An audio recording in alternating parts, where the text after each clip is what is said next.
I stood frozen at the podium, certificate in hand, as Petra sauntered into the conference room. Every eye tracked her movement. The boss's daughter, who'd spent more time posting office party photos than learning our product line. My moment of triumph evaporated as she approached, designer heels clicking against the floor like a countdown. "Excuse me, everyone," she announced, her voice cutting through the congratulatory murmurs. "There's been a slight adjustment to today's announcement." The room fell silent. 3 years of 2 a.m. product launches, saved accounts, and international conference calls had led to this moment. My promotion to Senior Development Manager. Now Petra was looking at me with the detached interest of someone studying an insect. After careful consideration, she continued, not bothering to look at the note card in her hand. "We've decided the senior development position requires additional experience. Corinne will be taking the assistant coordinator role instead." She smiled thinly. "Consider it a reality check." My certificate suddenly felt like it weighed 1,000 pounds. The room blurred as blood rushed to my face.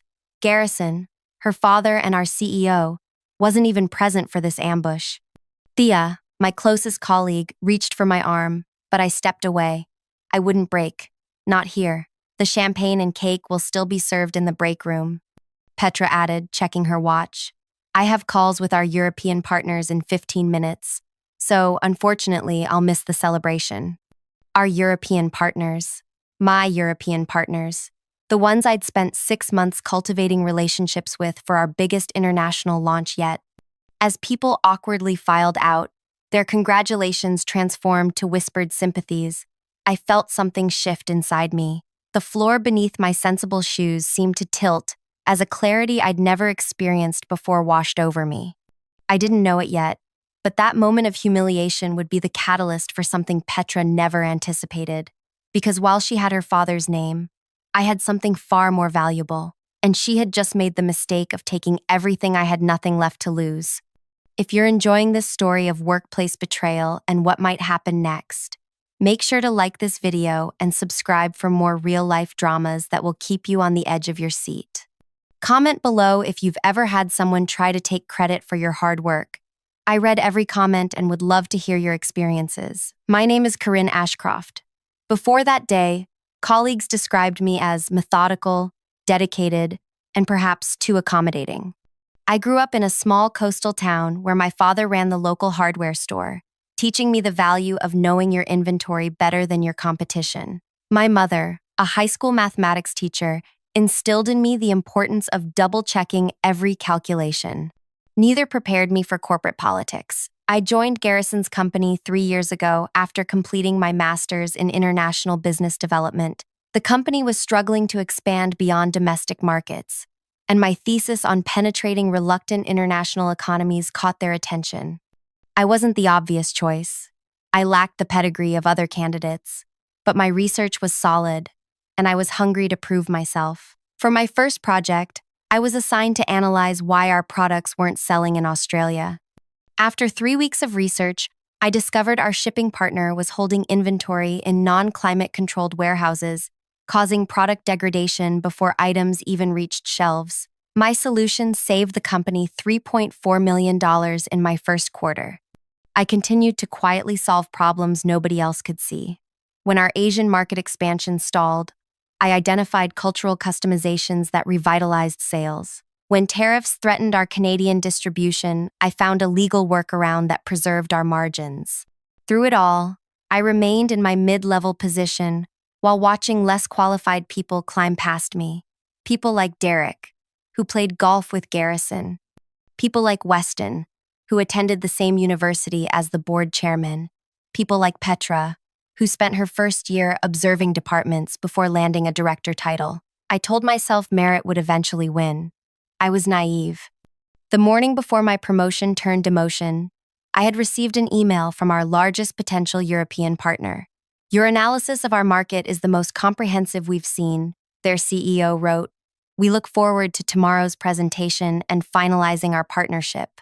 That partnership would be worth $42 million in first-year revenue alone. I had spent months identifying a legislative loophole that would give us significant tax advantages if we moved quickly, before pending regulations closed it. The information wasn't public knowledge, but my research with regulatory insiders had uncovered it. This was my masterpiece. And now, apparently, it was Petra's. After the demotion announcement, I walked directly to HR. Everett, the human resources director, welcomed me with practiced neutrality. His office smelled of coffee and printer toner. "Corinne, what can I do for you today?" he asked, despite surely knowing why I was there. "I'd like to understand the rationale behind my position change," I said, keeping my voice steady, particularly since it contradicts what Garrison told me yesterday. Everett shifted in his seat. Position adjustments happen for various reasons. "Everett," I interrupted, "we've known each other for 3 years. Let's not pretend this is normal procedure." He sighed, shoulders dropping. "Look, I understand your frustration, but her father owns the company. What do you expect us to do?" The fluorescent light above flickered, casting momentary shadows across his apologetic expression. "So merit means nothing here?" I asked. "Merit means something," he replied carefully, "but family means more." I left his office with my answer. In the elevator down to my floor, my phone buzzed with a message from Thea. "Petra just emailed everyone. She's taking over your European presentation tomorrow. Says she's handling it personally now." The elevator doors opened, but I couldn't move. The European presentation contained my research about the regulatory loophole, the key to our competitive advantage. If presented correctly, it would cement our position in 5 countries. If handled poorly, my phone buzzed again. "Thea, she's in your files right now, copying everything." Of course she was. Why steal half a victory when you could take it all?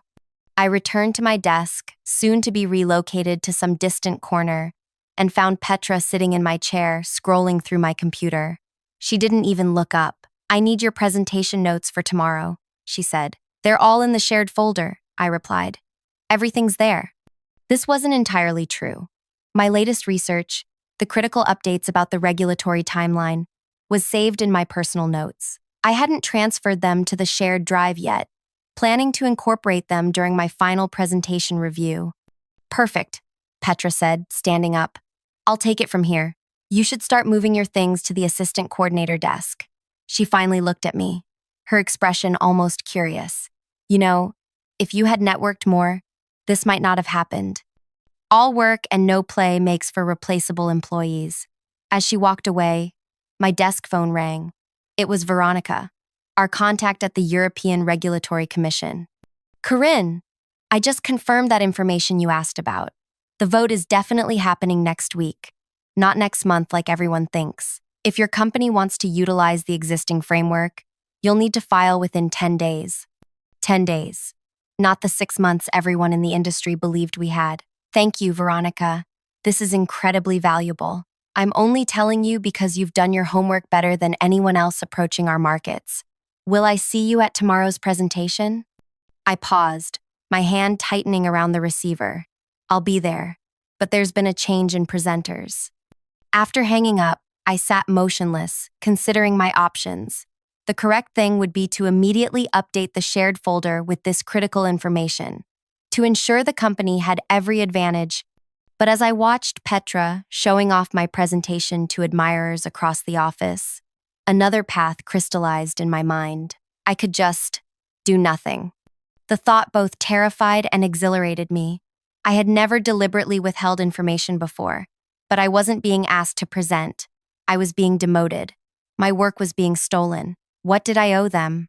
That evening, I stayed late, packing my desk items while everyone else left. The office grew quiet except for the hum of air conditioning. In the corner conference room, I could see Petra still practicing my presentation. She was stumbling over the technical details, but her confidence never wavered. She truly believed that confidence alone could substitute for competence. As I watched her, my phone rang. It was Garrison himself. "Corinne," he said without preamble, "I just heard about today's announcement. I want you to know I was in board meetings all day." "Are you saying you didn't approve the change?" I asked, heart suddenly racing. A long pause followed. "I'm saying Petra has strong instincts about organizational needs. The board feels she's ready for more responsibility. And my work, my projects, will be appropriately managed," he finished smoothly.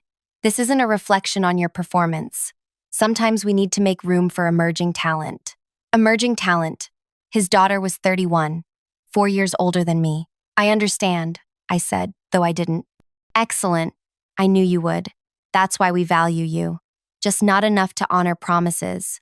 Not enough to protect my career. As I hung up, Petra emerged from the conference room. Seeing me still there, she approached. Still working? That's dedication, she said with artificial brightness. Quick question about slide 32, the regulatory timeline. It mentions pending legislation but doesn't give specifics. Is there a supplemental document? This was my moment. The information from Veronica changed everything about our market entry strategy. Without it, any presentation would be fundamentally flawed. I looked at Petra, really looked at her. Behind her confidence, I saw anxiety. She knew she was presenting work she didn't understand, but she also believed her name would protect her from consequences. Everything important is in the main deck, I said.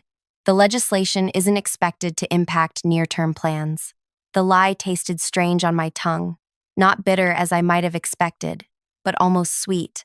Perfect, she said, visibly relieved. That's what I thought. She turned to leave, then stopped. You should really be grateful. Assistant coordinator is more your speed. The senior role requires someone who can see the big picture, not just crunch numbers. After she left, I sat alone in the darkening office. Tomorrow, Petra would present my work to our European partners, our executive team, and the investment committee. She would present outdated regulatory information. She would miss the urgency of our market entry timeline. She would, with absolute confidence, lead the company toward a massive strategic error, and I would watch it happen. The next morning, I arrived early and chose a seat in the back of the main conference room. Executives began filing in at 8:45. Our European partners arrived at 8:55, led by Henrik, their silver-haired CEO. The investment committee, H1, 5 serious individuals with the power to approve or deny the $42 million expansion, took their seats at 9 precisely. At 9:10, Petra entered, wearing an outfit that probably cost more than my monthly salary. She distributed handouts, my handouts, created 3 weeks ago.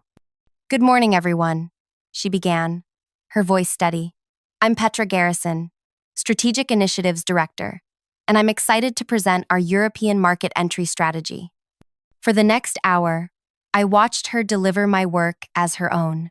She handled the basic material well enough, the market size analysis, the competitive landscape, our product differentiation. The audience seemed engaged, nodding at appropriate moments. Then came the questions. These projections assume current regulatory conditions, said Elise from the investment committee. What contingencies do we have if regulations change? Petra smiled confidently. Our analysis indicates regulatory stability in this sector. The European Parliament isn't considering relevant changes for at least 6 months, giving us ample implementation time. Henrik frowned, exchanging glances with his legal counsel. Are you certain? We've heard rumors of accelerated timelines. Just rumors, Petra assured him. Our sources are quite reliable. My stomach tightened. Veronica wasn't a rumor. She was the assistant director of the Regulatory Commission. The questions grew more technical. With each one, Petra's answers became vaguer, her confident smile more forced. When asked about tariff implications for specific product components, she gave an answer so incorrect I had to stifle a gasp. Then Henrik asked the question I'd been dreading and anticipating. What's your position on next week's parliamentary vote regarding cross-border digital commerce regulations? Petra blinked rapidly. Next week? Our intelligence suggests that vote is scheduled for next quarter. It was moved up, Henrik said flatly. It's on the official parliamentary calendar. The outcome will fundamentally reshape market entry requirements. Petra faltered for the first time. We believe it won't significantly impact our projections. The room went silent. Henrik leaned back, no longer taking notes. The investment committee members exchanged concerned glances. Garrison, sitting at the head of the table, frowned deeply.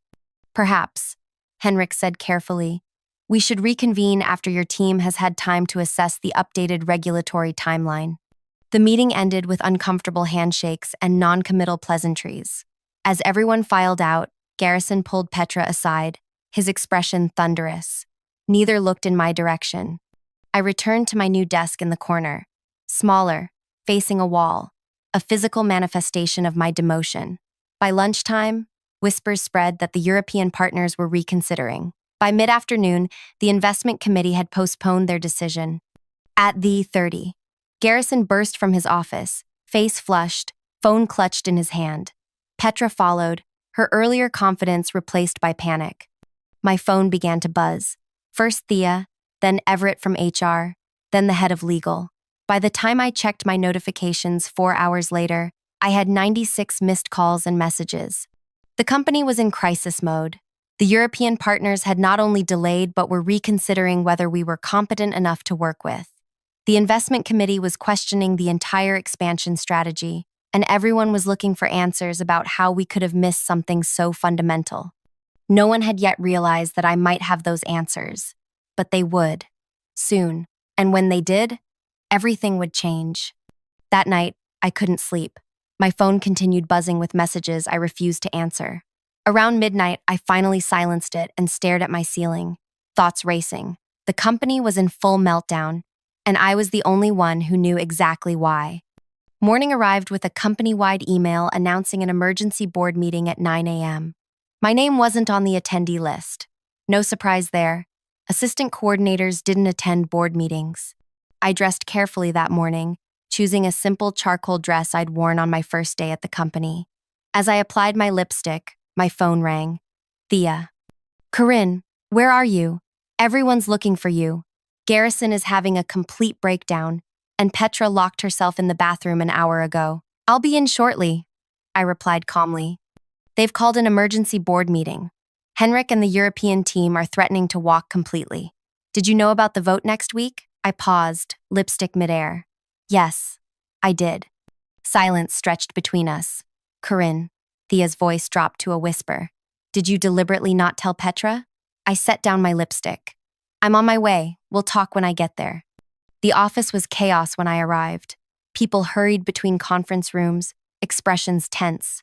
Everett from HR spotted me immediately. Thank God, he said, rushing over. The board wants to see you. Now. He led me to the executive floor, a place I'd visited rarely, and never with positive outcomes. Outside the boardroom, Garrison paced, while 2 board members spoke in hushed tones. Petra was nowhere to be seen. When Garrison noticed me, he stopped pacing. His face, normally confident and commanding, looked haggard. Corinne, he said, my name sounding strange in his mouth. We need to talk about the European presentation. Before I could respond, the boardroom door opened. Avery, the board chairman, gestured me inside. Ms. Ashcroft, please join us. The long boardroom table was filled with grave faces. Henrik and 2 members of his team sat on one side. The investment committee occupied the other. At the head sat Avery, his silver hair perfectly arranged despite the crisis atmosphere. Ms. Ashcroft, Avery began as I took the single empty chair. We understand you were originally assigned to the European market expansion project. That's correct, I replied, and you were removed from the project yesterday, immediately following your position adjustment. I nodded. Yet you attended yesterday's presentation.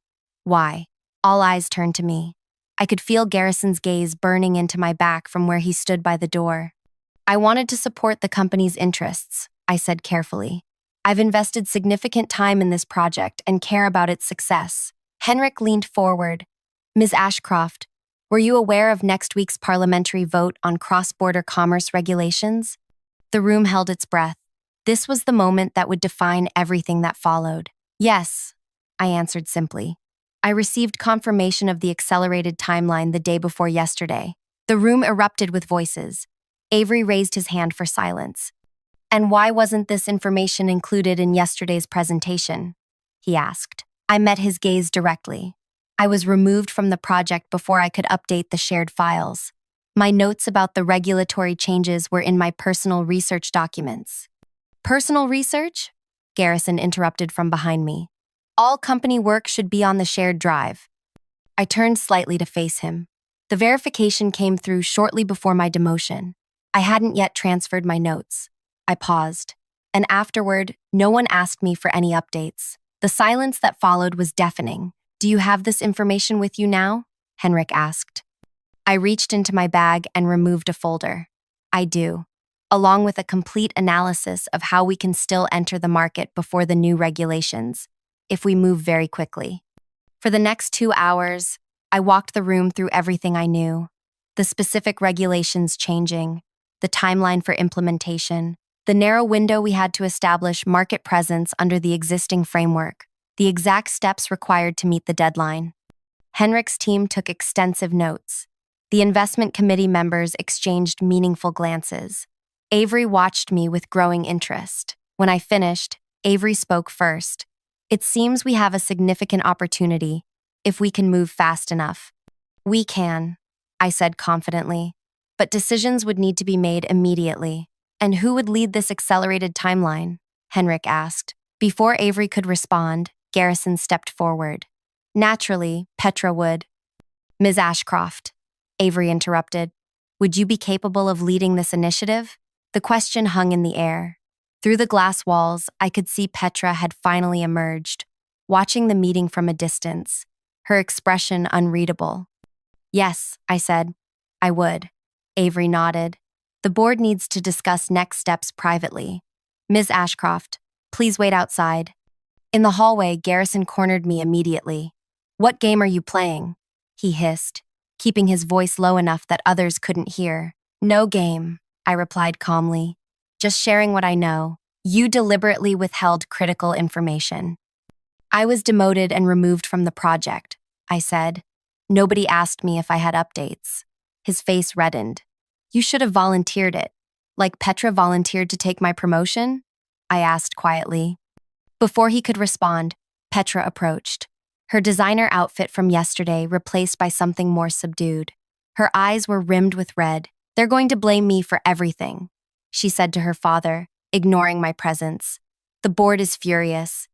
No one's blaming anyone, Garrison said, though his tone lacked conviction. Petra finally acknowledged me with a glare.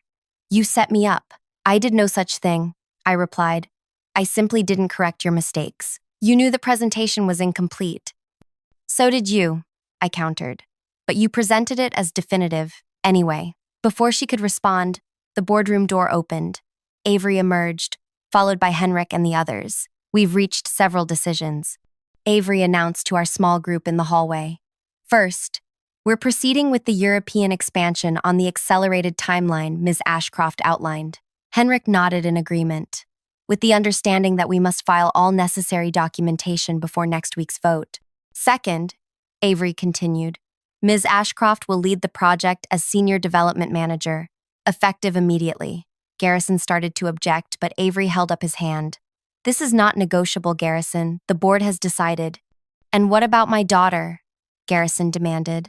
Avery's expression hardened slightly. Petra will transition to our facilities management team. Her people skills will be valuable there. Facilities management, overseeing office space and maintenance. The corporate equivalent of being sent to Siberia, Petra gasped. That's janitorial work. It's administrative, Avery corrected coldly. And perhaps educational. My father won't allow this, she said, her voice rising. He's the CEO, who serves at the pleasure of the board, Avery reminded her. A board currently questioning his judgment in personnel matters. The threat hung in the air. Garrison's face paled. Now, Avery continued, Ms. Ashcroft has work to do if we're going to meet these deadlines. I suggest we all support her efforts. Within an hour, I was moved back to my original desk and given access to all necessary resources. Thea was assigned as my project deputy. By lunchtime, we had a preliminary timeline drafted for the accelerated market entry. When I finally checked my personal email that evening, I found a message from Veronica at the European Regulatory Commission. Heard through the grapevine that your presentation had some excitement yesterday. If you're still leading the project, I'd be happy to provide any clarification needed before the vote. I smiled as I typed my response. Thank you, Veronica. I am indeed leading the project now, and I would appreciate your insights. The next week passed in a blur of activity. 14-hour days, constant calls with Henrik's team, meticulous preparation of regulatory filings. Through it all, Petra remained conspicuously absent, while Garrison kept his distance, speaking to me only when absolutely necessary. On Thursday, 2 days before the parliamentary vote, Henrik visited our offices to review final documentation. "I'm impressed," he said as we concluded our meeting. "Your team has accomplished in days what most companies couldn't do in months." "Thank you," I replied. "We're motivated to get this right." He studied me thoughtfully. "You know, when Petra gave that presentation, I nearly walked away completely. Her confidence, despite such obvious knowledge gaps, was alarming. She had limited time with the material," I offered diplomatically. Henrik smiled slightly. "You're being gracious. Unnecessary, but appreciated." He gathered his papers. "By the way, there's an opening in our executive team for someone who understands both markets. Once this partnership is established, I'd be interested in discussing possibilities with you." The offer caught me off guard. I'm committed to seeing this project succeed. Of course. Just something to consider for the future. After he left, I sat at my desk, turning his words over in my mind. A week ago, I'd been demoted to a position with no future. Now I was fielding executive offers from international partners, all because I had chosen not to speak up. The thought was still with me that evening as I worked late, finalizing documents. Most of the office had emptied when I heard footsteps approaching. Petra stood before my desk, looking nothing like the confident woman who had demoted me.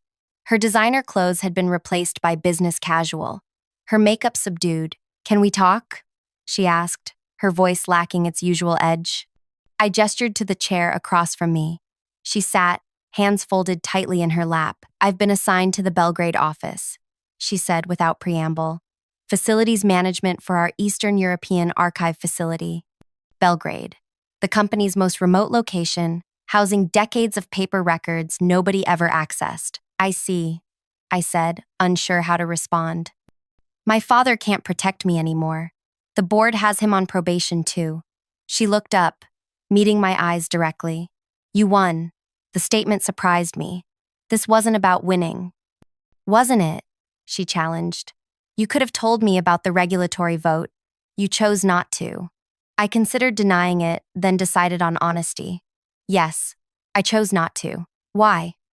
"Because you took something you didn't earn," I said simply, "and you needed to understand the consequences." She was quiet for a moment. "I've never failed at anything before." "That's the problem," I replied. "Failure is how we learn." "And what am I supposed to learn from being exiled to Belgrade?" I leaned forward slightly. "That name's open doors, but knowledge keeps them open." She nodded slowly, then stood to leave. At the door, she paused. "For what it's worth, I'm sorry about the demotion. It wasn't personal. It felt personal." "It wasn't," she insisted. "It was just convenient. I needed a senior role, and yours was available." As she walked away, I realized something important. To Petra, people like me were interchangeable, our careers mere stepping stones for her advancement. We weren't rivals in her mind. We were props. That understanding changed everything. The next morning, I received an email from Avery requesting a private meeting that afternoon. When I arrived at his office, I was surprised to find Henrik there as well. "Corinne," Avery began, "we want to discuss your future with the company." My stomach tightened. My future? Henrik has made a compelling case for creating a new position, International Partnerships Director. We've agreed this role should be yours, with appropriate compensation and authority. Henrik smiled. "As I mentioned yesterday, your understanding of both markets is exceptional." "This is unexpected," I managed. "Is it?" Avery asked. "You single-handedly saved our most important partnership and prevented a potentially disastrous market entry mistake." "What about Garrison?" I asked carefully. "As CEO, wouldn't he need to approve this?" Avery and Henrik exchanged glances. "There have been additional developments," Avery said. "Garrison has decided to take an extended sabbatical, effective immediately. The board will be announcing an interim CEO later today." The news stunned me. "I see. Do you accept the position?" Henrik asked. "Yes," I said. "Of course." After they outlined the details, I returned to my desk in a daze. Thea rushed over immediately. Is it true? About Garrison? I nodded. How did you hear already? The board memo just went out company-wide. Rumor is he's not coming back. She lowered her voice. They say the European crisis was just the final straw. Apparently, the board has been concerned about his management decisions for months, especially around his daughter. As word spread throughout the office, I received a steady stream of congratulatory messages about my new role. By evening, my promotion was official. My name added to the executive leadership page on the company website. 1 week after Petra had demoted me, I had an office twice the size of hers, a team of 12 reporting to me, and direct access to the board of directors. I had won, but strangely, victory felt hollow. That night, as I packed up to leave, I found a small box on my desk with a note from Thea. For your new office, you earned this. Inside was a simple nameplate, Corinne Ashcroft, International Partnerships Director. I ran my fingers over the engraved letters, thinking about everything that had happened. I hadn't plotted elaborate revenge. I hadn't spread rumors or manufactured evidence. I had simply stepped aside and let Petra fail on her own merits. And in doing so, I had revealed something far more powerful than any scheme could have accomplished: the truth about her capabilities. The ultimate revenge wasn't taking her down, it was rising above while she fell under the weight of her own incompetence. 2 days later, we received confirmation that our European market entry had been approved before the regulatory changes. The partnership with Henrik's company was formalized. The $42 million expansion was proceeding. As I stood at the window of my new office, watching the sunset paint the city skyline, my phone buzzed with a text from an international number I didn't recognize. It's freezing in Belgrade. The archive facility is as exciting as it sounds. Congratulations on your promotion. I underestimated you. Won't happen again. P. I didn't reply. Some lessons are best learned in silence. 6 months later, our European expansion was exceeding all projections. Garrison's sabbatical had become permanent retirement. Petra remained in Belgrade, though rumors suggested she was looking for positions at other companies. And me? I was thriving in my new role, respected by the board and my team alike. The fear that had driven me to work twice as hard as everyone else had transformed into confidence that allowed me to work twice as smart. When Henrik visited for our quarterly review, he commented on the change. You seem different, Corinne, more assured. I learned something important, I told him. True power isn't in titles or family connections. It's in knowing your value and being willing to stand in it, even when others try to diminish you. He smiled. And in knowing when to speak up and when to remain silent. Especially that, I agreed. People often think revenge requires elaborate schemes or public humiliation, but I discovered its purest form, creating success so undeniable that those who wronged you must acknowledge it, even from their exile in Belgrade. The most devastating response to someone who tries to erase you isn't fighting back. It's becoming impossible to ignore. If this story resonated with you, please hit the like button and subscribe for more real workplace dramas that will keep you coming back for more. Have you ever been underestimated and then proven someone wrong? Share your experience in the comments below. I read every single one and would love to hear how you handled it.